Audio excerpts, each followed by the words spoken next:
Oh, stop recording.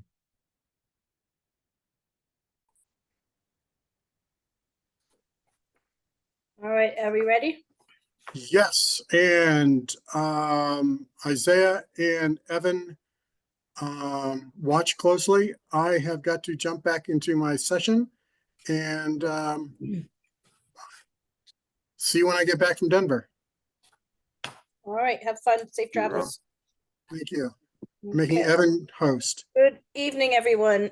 Tony Gonzalez calling together the planning board meeting for April 1st, 2025. First, we'll start with a roll call of the planning board members. Matthew Gallagher. Here. Jim Sweeney. Here. Yolanda Spinola. Here. Marty Crowell. Here. Tony Gonzalez present. All right, thank you. We have a short agenda this evening. Looks like we have one A&R, 89 Granite Street. We have a return to ZBA, 244, 252 Warren Ave, and a site plan review for 85 Oak Hill Way. First, we're going to start with a motion to review last month's meeting minutes. Motion to approve last month's meeting minutes. Second. Okay, roll call. Marty, Yes. Matthew, Yes. Jim, Yes. Yolando. I reviewed them, yes. Thank you. Tony, yes. All right. Evan, the A&R 89 Granite Street. Yep, this is pretty simple. It's just two neighbors that are basically moving the lot line between their properties. It's just shifting over a little bit. They both will still be conforming to the underlying frontage requirements after the shift. And really, this is something they did a few years ago via deed. So this A&R process is kind of just to clean up some loose ends. But I reviewed it and everything looks good. All right, thank you. Is there a motion?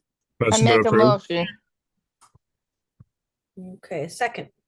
Second. All right, roll call. Marty, Yes. Matthew, Yes. Jim, Yes. Yolando, Yes. Tony, yes. All right, thank you. Next up, we have return to ZBA, Warren Ave. Attorney John Creedon is representing. Good evening, Madam Chair Lady, and through you, the members of the board, Attorney Jake Creedon, 71 Legion Parkway, Brockton, representing Mohammed Islam, who's the owner of that location. There's a great history on going back to February of 2018 on this property for this very request. I would just refer, because Member Jim Sweeney was at the last hearing, and unfortunately, I would suggest to the board that that hearing couldn't have been totally fair, because there was a raid on that house that day by the fire department and the police department because of an actual homeless person inside that house that had a medical issue. And so that was the first thing that came up at the meeting, and it was difficult to, I think, change the mindset of those people. That being said, we're here to come back in to try to put in a 4-family. I can tell you, as an officer of the court and the city, that it has been previously for at least 15 years, going back to before 2010, signed by the building inspector, that the rear lot was a 3-family and that absolutely the front lot was a 6-family. And that's what I'll get into.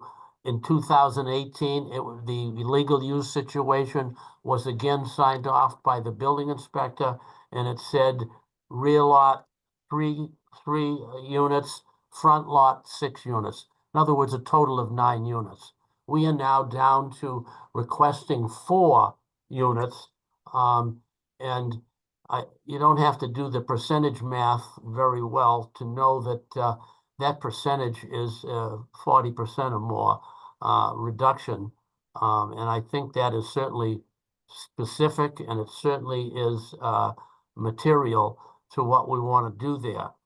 But more importantly, your duty, of course, is to look at it from a point of view of whether or not we convince the board that this is specific and material. But I would add helpful in the situation that myself and Scott Farrier and the architect of this project, Debbie Belkarak, have spent many hours since the last turn down by the Zoning Board of Appeal. I think one of the major things, obviously, at that meeting was security. They used the word security, the chairman did, and the fire chief, that security was horrible. Again, that day, there was a bus there by both the police department and the fire department. I am authorized by my client, MD Islam, to indicate that if we're allowed to return to the Zoning Board of Appeals, that other material things that will be presented will be a full sprinkler system, will be Debbie Belkarak's, I think, security situation should there be a fire. She highlighted all the easy exits out of all of the 4 apartments to get back outside the situation. She's located the fire escapes. And all of those things are very specific and very material. He's offered to put in security cameras. He's already put in security lighting. And I can tell you, as far as we know, and I keep checking, there have been no incidences at that place by homeless people since that time. Back then, and fairly recently, because I did talk with Evan on the situation, the Boys and Girls Club, who had a very legitimate complaint that the place was ruining the neighborhood because it was filled with homeless people. Well, what better argument can we make to Mr. Helms, who was the actually person that was point guarded by former Mayor deceased Bill Carpenter, to actually try to close that building down to homeless.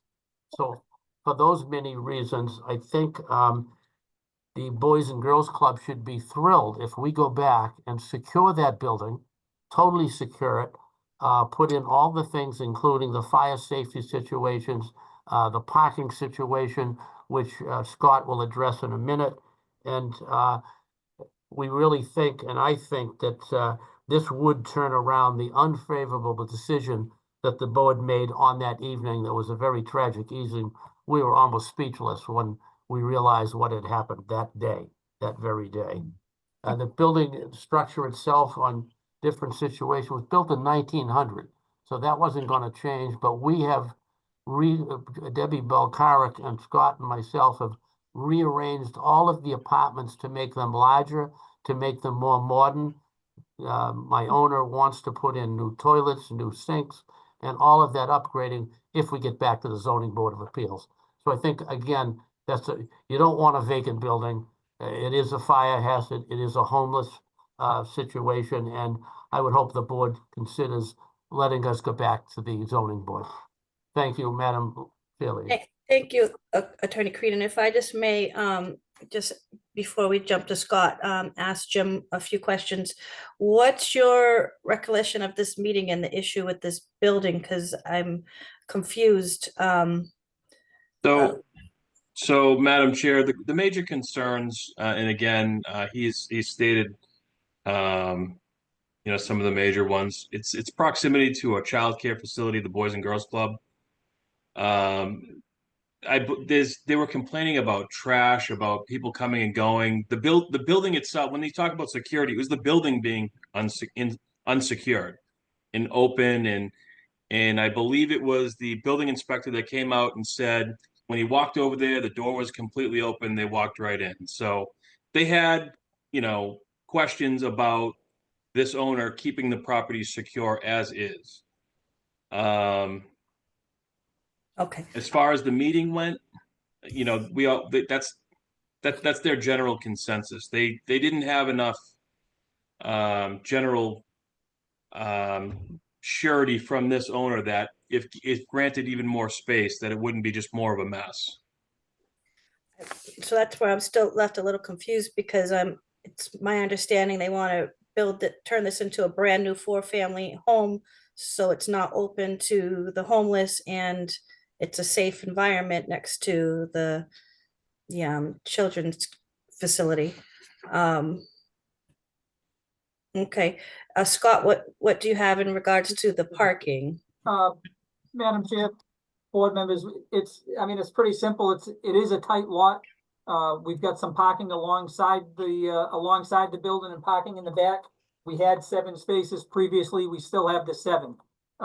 So at our last most recent ZBA meeting when we were denied, as Attorney Creedon said, we had 8 units total with 7 spaces. We've eliminated one of the units, so now we have 7 units total with 7 spaces. So we have a 1-to-1 ratio on the site. So That meets requirement, doesn't it, Evan? So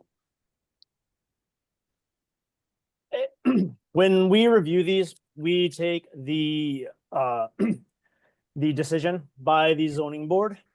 They lay out all of the justifications for what they determined, either for or against. So when they're denied, it lists out everything that they basically had an issue with. So that sets out our criteria for looking as to if the applicant provides the. So basically, we figure out why they denied it, and then we look through the submitted materials, and unless everything that was stated in the decision is basically addressed in the submitted materials, then we basically recommend to deny. So if that satisfies the board's parking issues, maybe, I don't know, that'd be up to the zoning board. But I feel that there's other things that were not addressed that the zoning board based their decision on. Well, I don't see anything else in here. Other than I just heard from Jim, thankfully, about security and whatnot, but that's gonna be null and void if this home is reconstructed into a safe. So so again, the first thing that needs to be shown, basically, if the zoning board denies something due to no hardship, that's the first criteria. If they can't pass that, if they don't have something that addresses that, nothing else matters, because the zoning board can't give a variance out without some form of hardship. Now, that's for them to determine whether that exists or not, but for the board's purposes here, you're basically acting as the gatekeeper for the zoning board. The zoning board's already made a decision on this case. So basically, and if they said that there's no hardship, that's their first hurdle. If they can't cross that hurdle, the rest of it's irrelevant. If they can, then the rest of it matters. So what is the criteria for the parking? Because I guess their issue is parking and no hardship for insufficient parking. What is the criteria? How many parking spaces meets the? I'm not. I couldn't tell you off the top of my head. That would be for the zoning. Well, it's normally in normally in the staff report. Yeah, I think, Madam Chair, with the new zoning that has been passed, the MBTA Communities Multifamily Overlay District, which this property is in, that allows multifamily dwellings by right. And it also says the required parking is a maximum of 2 per unit, not a minimum, it's a maximum. So they're saying the most they would want in our case is 14 spaces, but it doesn't give you a floor and a ceiling. It just says the most we want is 14 in our case. So it just says a maximum of 2 per unit. It doesn't say what the minimum is. So our point would be, and I don't even know who would make that point to, because it doesn't say. I mean, I think it would just go to the building department for a building permit, and they would decide if we're okay. But again, the new zoning that was just enacted late in November, that you guys went around plenty with Rob May about, that's what it says. The multifamily is allowed by right, and the parking is a max of 2. So that's right. And how close is this to the MBTA? we're in the district. We're right on Warren Ave on Belmont Street. Okay. 200 feet, 200 feet down from the courthouse. Right. Questions from other planning board members? I have a Madam question. Chair, can I ask a question? Marty, go first. Yeah, thank you. Would you, Attorney Creedon, orient me, where exactly is this building on Warren It's Avenue? directly across the street from the Boys and Girls Club. Okay, question number 2. How, you said they're gonna upgrade the units, so what size are you talking about? Well, we've eliminated what was 6 apartments down to 4. And so we picked up that other space, and my owner, MD Islam, is gonna do new toilets, new space allocations. And with all the new exits that Debbie Belcarrick said, it's a real clear floor plan that was made by her that shows how easy and what direction you get out of that building were there to be a fire. But again, with sprinkler system, that's going to aid even more to make that building a secure building, and it won't be home to homeless people. It sounds wonderful, but you don't know the exact square footage of the units, of the 4 Do units? you have a floor plan, Scott, or plans to pull up? We have one, but it's filed. I filed it with the. Come on, Scott, you're an expert at this now. I know. So, yeah. That's my plan, Madam Chair. While you're working on that, did I just hear that there's an issue with fire trucks on a main road? Is that something you're concerned with, Deputy Chief Weeks? The building is almost on a 0 lot line, so it's right out on Warren Avenue. So, Deputy Chief is gonna speak. Oh. on it, I think. Yeah, so Madam Chair, I'm not sure particularly what you're referring to. I do have some concerns about this building, given its history. I don't believe access for apparatus is an issue at this point, though. That's good. I didn't think that would make sense. So what other concerns do you have, please? So at one time, shortly before it was shut down, we had a complaint of a woman that was trapped on I think it was the 3rd floor, if I recall correctly. The tenant had subdivided their own apartment and rented a unit to a woman who basically got locked in. There were locking doors on either side of her bedroom that she was renting. Oh, gosh. And she could not get out of that bedroom. She had called the fire department for help.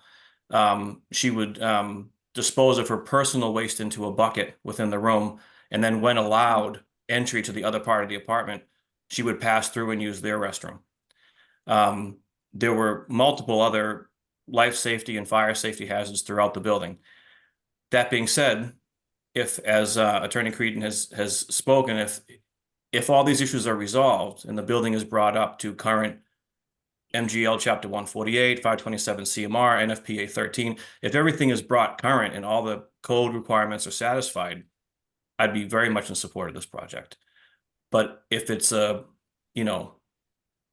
quick repaint of the building, I don't think that's going to be a good option long-term.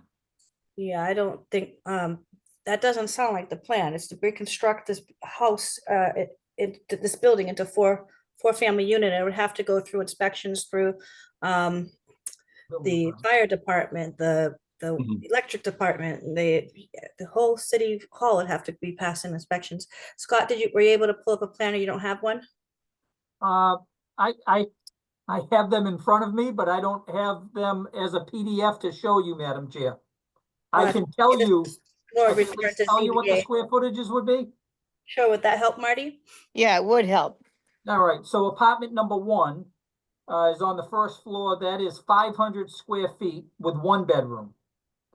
Apartment 2 is also on the 1st floor. That's 900 square feet with 2 bedrooms. Apartment number 3 is the whole 2nd floor. is the whole 2nd floor with 4 bedrooms and a total of 1,800 square feet. Well, And then apartment number 4 is up on the 3rd floor. That is 2 bedrooms with 1,000 square feet. And what is the access to get to the 3rd floor?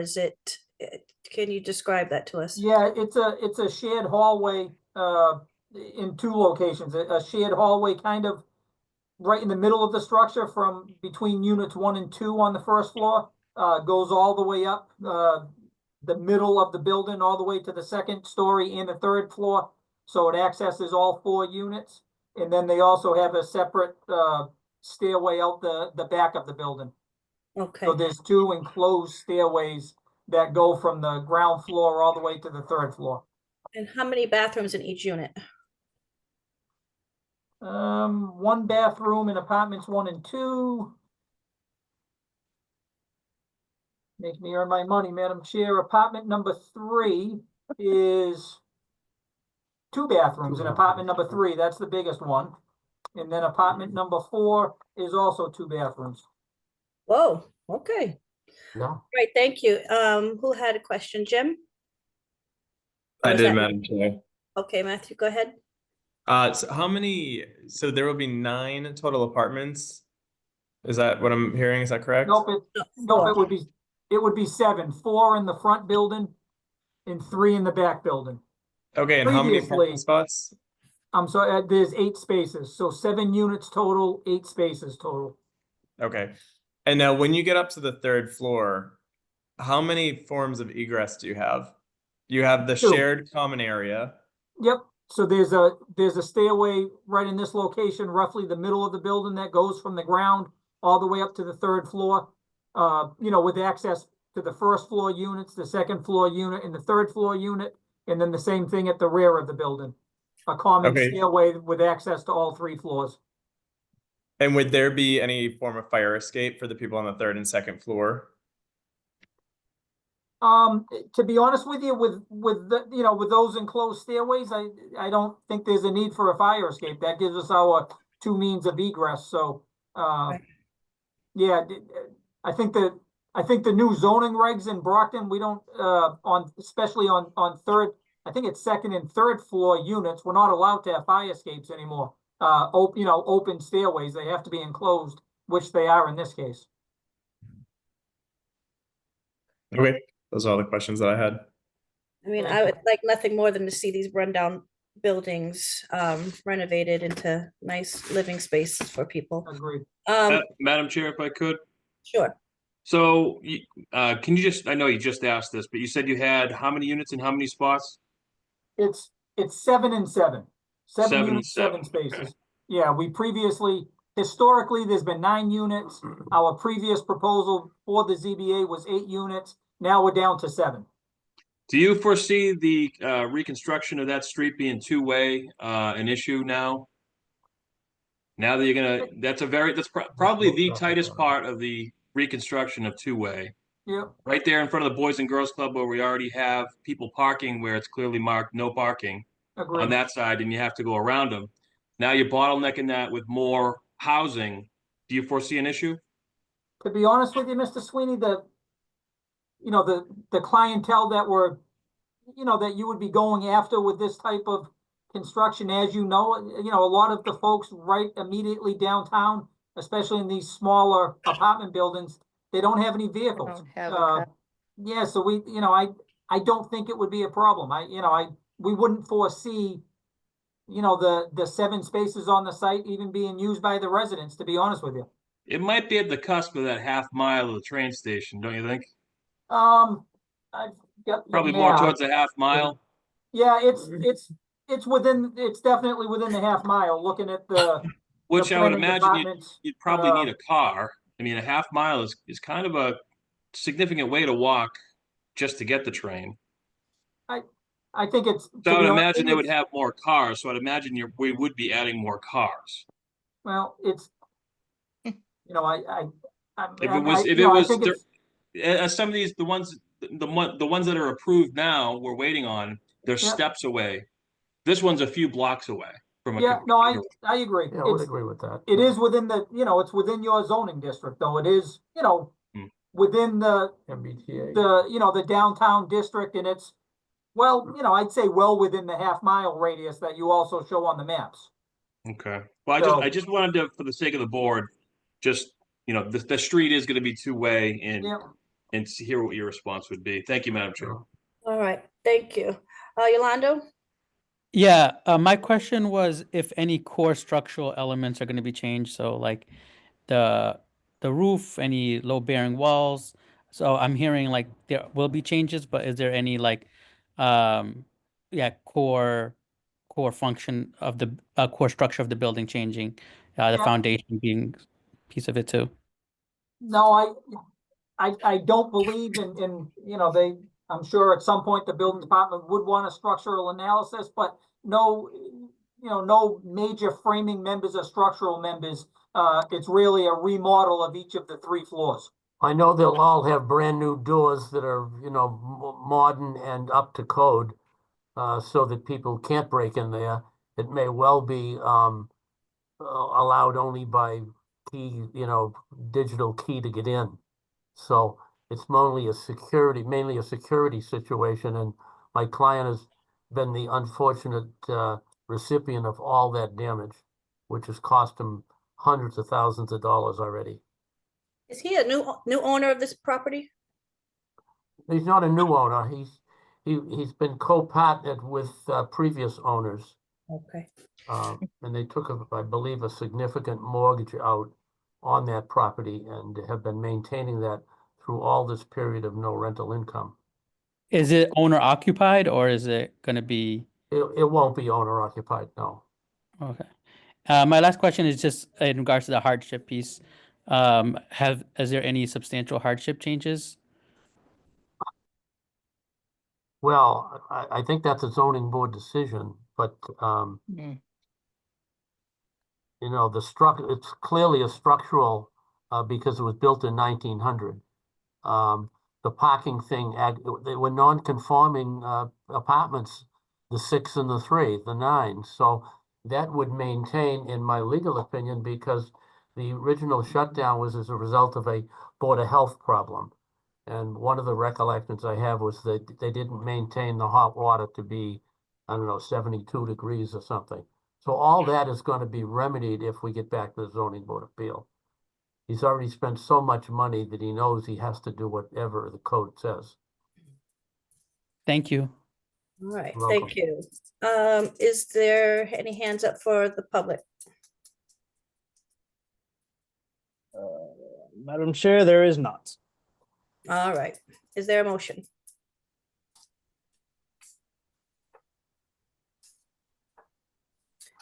All right, if I could make a motion, I would. Is there a motion?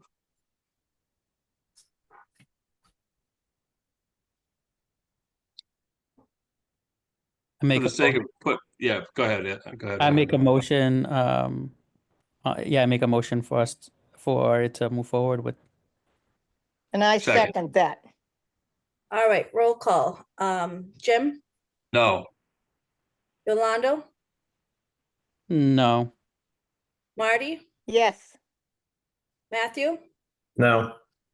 Tony, yes. All right, sorry, gentlemen. Thank you, folks. Thank you. Unfortunate in my eyes, because we need this building fixed and prevent the homeless and all those other sad stories that we heard from Deputy Chief from happening in a building like this. Oh, well, thank you. Next up, site plan review, 85 Oak Hill Way. 1 second, Madam Chair, let me switch chairs. Okay, I'll talk to Marty about it. Thank you. All right. All right, Madam Chair, thank you for your patience.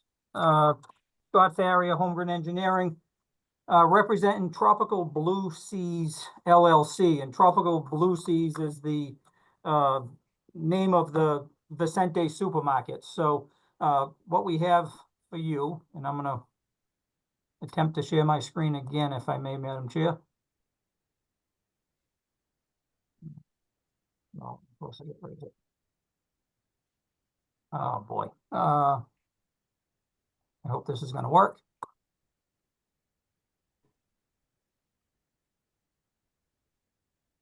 All right. Are you seeing anything in there, Madam Chair? No, sir. I X'd out of it. Evan, could you give me a hand with the rendering? Sorry, Scott. Oh, You're sure. so funny. Scott, you can do it.